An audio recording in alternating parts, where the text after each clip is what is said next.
오늘 함께 나누실 하나님 말씀은 미가서 5장 말씀입니다. 미가 5장 1절에서 15절까지 말씀입니다. 제 성경으로 구약성서 1294페이지에 있습니다. 구약성서 1294페이지 미가 5장 1절에서 15절까지 말씀입니다.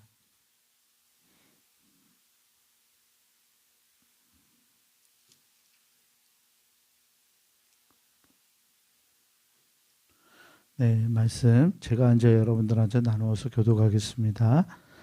딸 군대여, 너는 때를 모을지어다. 그들이 우리를 애워쌌으니 막대기로 이스라엘 재판자의 뺨을 치리로다.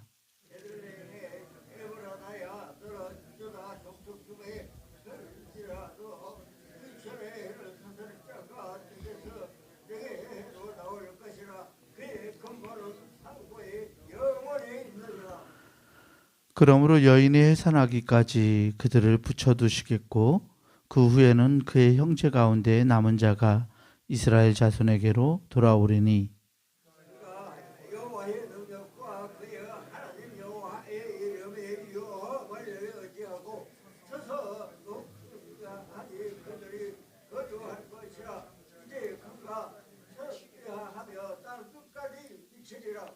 이 사람은 평강이 될 것이라. 아수르 사람이 우리 땅에 들어와서 우리 공들을 밟을 때에는 우리가 7 목자와 8 군왕을 일으켜 그를 치리니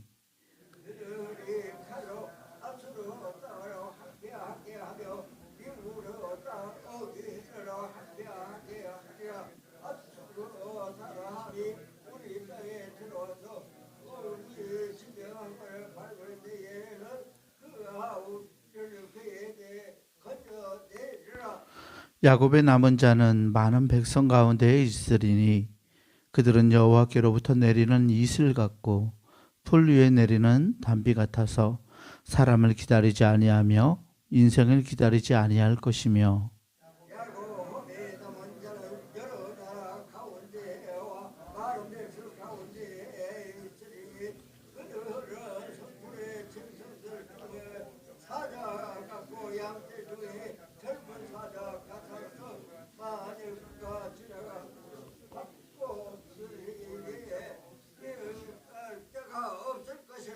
내 손이 내 대적들 위에 들려서 내 모든 원수를 진멸하기를 바라노라.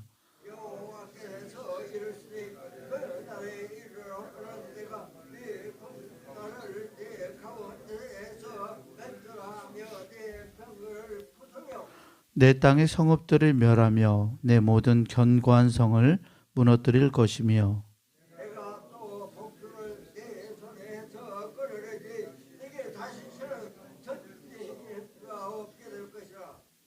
내가 새긴 우상과 주상을 너희 가운데에서 멸절하리니 내가 내 손으로 만든 것을 다시는 섬기지 아니하리라.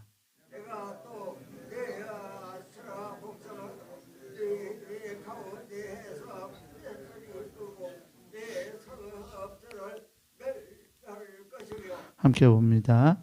내가 또 진노와 분노로 순종하지 아니한 나라에 갚으리라 하셨느니라. 아멘. 주님이 주신 놀라운 은혜와 평강이 우리에게 함께하기를 주의 이름으로 축원합니다. 오늘 미가서 5장 말씀을 읽었어요. 미가서에 기록되어 있는 많은 말씀들 가운데서 우리 그리스도인들에게 가장 많이 알려져 있는 말씀이 등장해요. 예수 그리스도에 대한 메시아에 대한 예언이라고 우리가 기억하는, 또 마태복음에서 보면 이 동방박사들에게 헤롯 왕이 그들을 맞이하면서 물었죠. 신하들에게 왕이 어디에서 나오냐고. 그때 베들레헴 에브라다, 베들레헴 땅에서 나올 것이다 라고 했던 그 예언이 적혀 있는 책. 오늘은 그리스도에 대한 예언이 적혀 있는 이 미가서 5장 말씀을 통해서 은혜를 나누고자 합니다. 5장 1절은 앞에 4장과 이어서 그 이스라엘 백성들을 향한 하나님의 심판을 선언하고 있어요. 5장 1절에 보면 딸 군대여 너는 때를 모을지어다. 그들이 우리를 애워쌌으니 막대기로 이스라엘 재판자의 뺨을 치리로다. 아멘. 이스라엘 재판자는 이스라엘을 다스리는 임금을 의미하는데 임금을 어떻게 한대요? 때를 모아서 어떻게 합니까? 이스라엘 재판자의 뺨을 친다라고 하고 있어요. 이 때를 모으다, 군대가 때를 모으다라는 이 표현을 어떤 의미로는 자기 스스로 자기 안에 상처를 내고 자기 몸에 슬픔을 표현하는 의미로 사용하기도 했다고 그래요. 즉 이스라엘 재판장의 임금의 뺨을 치고 때를 모으는 것은 이스라엘 백성들에게 임할 어떤 슬픔 또는 고통을 상징하고 있어요. 사실 이 말씀이 이스라엘 백성들에게 주어졌을 때 이스라엘 백성들은 평온한 상태에 있지 않았어요. 물론 포로기가 시작되지 않았겠지만 이스라엘 백성들이 적어도 하나님과의 관계에서 또 세상 사람들과의 관계에서 화평을 이루며 살아가지는 않았던 것 같아요. 이스라엘 백성들을 다스리던 지도자들은 백성들을 압제하기도 했고 옥죄어오기도 했습니다. 그리고 하나님 사랑과 이웃 사랑이 경험되지 않았던, 실천되지 않았던 그러한 삶을 살아가고 있는 와중에서 하나님은 그 백성들에게 당신이 선택한 그 백성들에게 심판의 메시지를 선언하고 있어요. 그래서 2절 말씀을 보면 이 심판의 메시지 다음에 이런 말씀을 하시죠. 베들레헴 에브라다야 너는 유다 족속 중에 작을지라도 이스라엘을 다스릴 자가 내게로 나올 것이라. 그의 근본은 상고의 영혼에 있느니라. 아멘. 에브라다라는 말, 이 에브랏 집안의 땅, 거주지라는 뜻이에요. 베들레헴은 이 에브랏 집안 사람들이 대대로 살았던 그 거주지인데 베들레헴 에브라다야라고 하면서 유다 족속 중에 작을지라도라고 이야기해요. 이 베들레헴이라는 땅, 이 고을이 작았기 때문이기도 하지만 이 작은 곳에서 이스라엘을 다스릴 자가 나온다라는 의미는 현재까지 이스라엘을 다스렸던 자들이 하나님 보시기에 좋지 않았다는 것을 상징하기도 합니다. 즉 왕이라고 세워졌지만 하나님이 왕으로 세우셨고 또 왕의 역할을 감당했지만 왕다운 왕이 나지 않았던 상황을 이렇게 빗대면서 베들레헴 에브라다야 너는 작은 고을이지만 여태껏 나왔던 저 왕들, 저 쓸모없는 사람들, 저 왕 같지 않은 사람들, 이런 왕이 아니라 정말로 이스라엘을 다스릴 사람이 너에게서 나올 것이라고 말씀하고 있어요. 그래서 이스라엘을 다스릴 자 베들레헴 에브라다에서 나올 그분은 그의 근본이 상고의 영혼에 아주 오래전부터 계획되어 있는 분이라고 이야기하고 있어요. 그런데 3절 말씀을 보면 그 이스라엘을 다스릴 자가 지금 나온다라는 말은 아닌 것 같아요. 그러므로 여인이 해산하기까지, 때가 차기까지 그 백성들을 붙여두시겠다라고 말씀하시죠. 그 후에는 그의 형제 가운데 남은 자가 이스라엘 자손에게로 돌아오리니라고 말하고 있어요. 그의 형제 가운데 남은 자가 이스라엘 자손에게로 돌아온다. 남은 자가 돌아온다라는 말은 이스라엘 백성들 앞에 남은 자가 생겨날 어떤 일이 발생한다라는 의미이기도 하죠. 즉 이스라엘 백성들이 앞에서 5장 1절에서 이야기했던 그 슬픔과 고통과 인고의 세월들을 겪은 후에 그것을 견뎌낸 자들이 이스라엘 자손에게로 돌아오리라라고 말씀하고 계십니다. 하나님이 보내실 이 사람 메시아 이스라엘 다스릴 임금은 4절 말씀을 보면 이렇게 4절과 5절에서 보이듯이 이렇게 통치한다라고 말씀하고 있어요. 그가 여호와의 능력과 그의 하나님 여호와의 이름의 위엄을 의지하고 서서 목축하니 그들이 거주할 것이라. 이제 그가 창대하여 땅끝까지 미치리라. 이 사람은 평강이 될 것이라. 아멘. 5장 5절 전반부까지 이 이스라엘을 다스릴 자, 참된 메시아, 현재까지의 왕들과 다른 진정한 왕, 이분은 하나님의 능력을 의지하는 사람이라고, 그리고 하나님의 이름을 의지한다고, 그 하나님이 주시는 힘으로 백성들을 다스리고 목축한다고 이야기하고 있습니다. 주님이 주시는 힘, 하나님의 능력을 가지고서 그분은 창대하여서 땅끝까지 미치고 화해가 필요한 곳에, 또 갈등과 투쟁이 있는 곳에, 아픔이 있는 곳에서 평강이 될 것이라고 예언자는 선언하고 있습니다. 미가 예언자의 이러한 예언처럼 예수 그리스도는 우리에게 그런 분으로 오셨어요. 분쟁과 갈등과 고통과 어려움 가운데서 평강을 주시는 분, 그분이 바로 우리에게 오신 하나님, 성육하신 하나님 예수 그리스도이신 줄 믿습니다. 그분이 오시면 일곱 목자와 여덟 군향을 일으켜서 아수르 사람들을 칠 것이고, 그 아수르 사람들이 밟을 때 그가 우리를 그에게서 건져낼 것이라고 말하고 있습니다. 역사적인 이야기를 하고 싶은 것은 아닌 것 같아요. 왜냐하면 이 예언이 달성될 때는 아수르라는 제국은 벌써 사라지고 없었기 때문에 그렇습니다. 이 아수르는 하나님이 대적하는 세력들을 가리키기도 해요. 하나님을 신으로 섬기지 않는, 하나님을 알아보지 못하고 경배하지 않는 그런 사람들을 의미하기도 합니다. 우리로 따지면 세상이죠. 우리가 살아가는 세상, 우리가 발대고 살아가는 세상을 아수르라고 표현할 수 있는 것 같습니다. 이 아수르 같은 세상에서 우리를 건져내고 평강을 주시고 죄로부터 우리를 구원하실 분이 그분이라고, 오실 그분이라고 본문은 말씀하고 있습니다.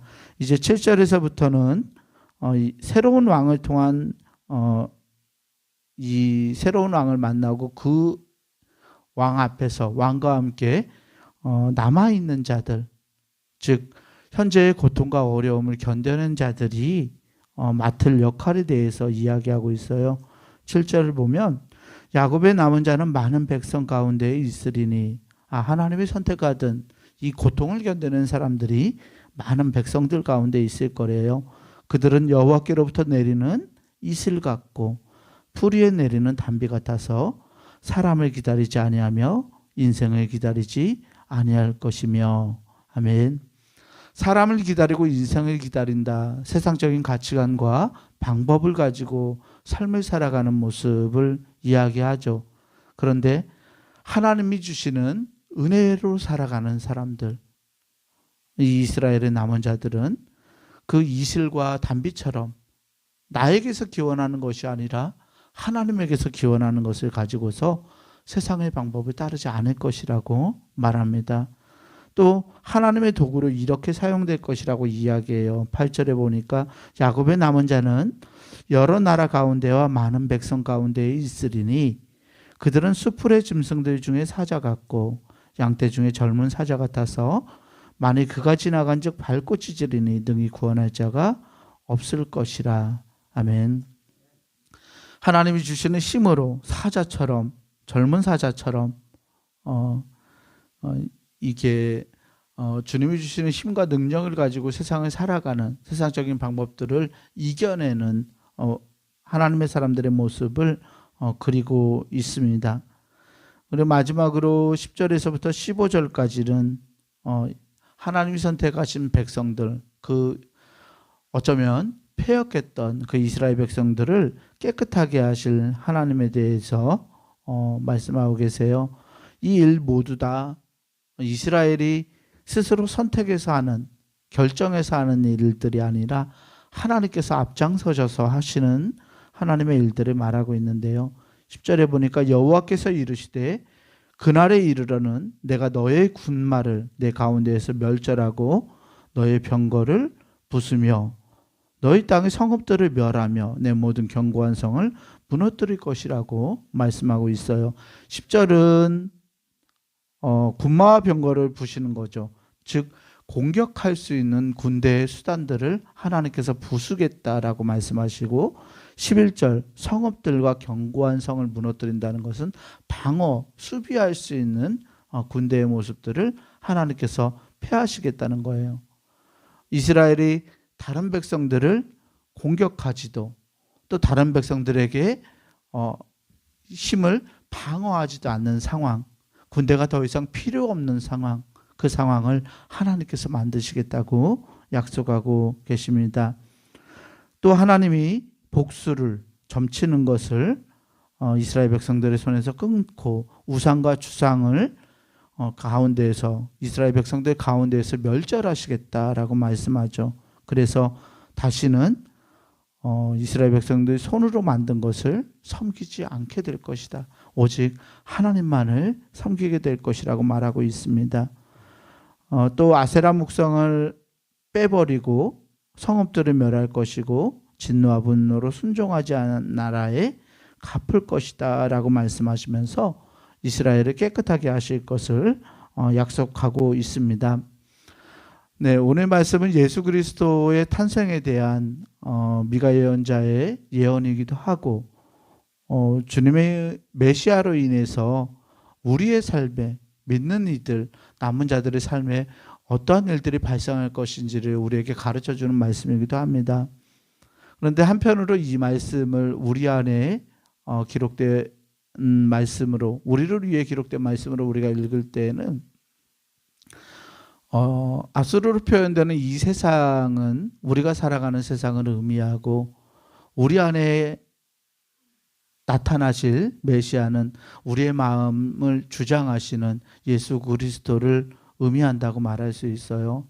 주님이 우리 안에 오셨을 때, 주님을 우리가 붙들고 살아갈 때 우리는 세상의 방법과 세상의 가치관들을 버리고 이겨낼 수 있고, 그들과 더 이상 싸우지 않고 내 마음속에서 예수님, 예수 그리스도와 주님이 주시는 마음과 내 안의 욕망들이 이 싸우는 상황에서 주님께서 우리를 다스려 주셔서 평강의 왕이 되게 하시고 내 마음이 흔들리지 않게 하시고 세상 속에서도 하나님의 사람의 역할을 감당하게 하실 것이라고 우리에게 말씀하시는 말씀으로 들리기도 합니다. 오늘을 살아가는 우리들은 그리스도를 우리의 왕으로, 우리의 메시아로 모시고 살아가는 믿음의 사람들의 삶이어야 할 줄 믿습니다. 우리가 그리스도를 단단하게 붙들고서 이 세상을 살아갈 때 이 이스라엘의 남은 자들처럼 주님의 도구로, 또 세상 사람들에게 우리가 단비를 내리고 이세비로 역할을 감당하는, 즉 하나님의 축복의 통로로, 은혜의 통로로 우리가 사용될 수 있는 줄 믿습니다. 예수 그리스도가 우리에게 단비와 이슬비 같았던 것처럼 우리도 또한 이 아수르 같은 세상에서 단비와 이슬비 같은 그러한 하나님의 도구의 역할을 잘 감당해 갈 수 있는 우리가 될 수 있기를 주의 이름으로 축원합니다. 기도하겠습니다. 사랑과 은혜의 하나님 감사합니다. 우리를 이 세상 가운데서 하나님의 사람으로 불러주시고 그리스도의 놀라운 은혜로 날마다 우리를 만나주시고 우리와 함께 동행하여 주시니 감사합니다.